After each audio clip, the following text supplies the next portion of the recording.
আপনারা কি ভিডিও ছেড়ে চলে যাচ্ছেন?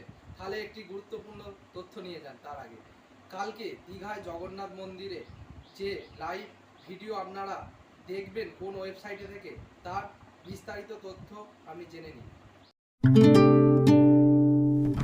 প্রথমে আপনার ফোনের স্ক্রিনে ক্রোম ব্রাউজারটিকে ওপেন করে নিন। তারপর ওখানে লিখুন জগন্নাথ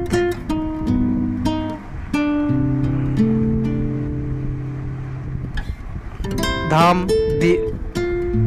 দীঘা.com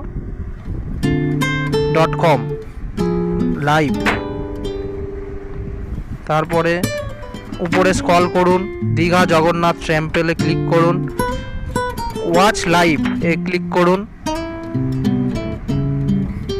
ক্লিক করার পর আপনার সামনে ভিডিওটি মহাযজ্ঞ ওখানে ক্লিক করুন। YouTube watch on YouTube live streaming চালু হয়ে গেছে, দেখুন।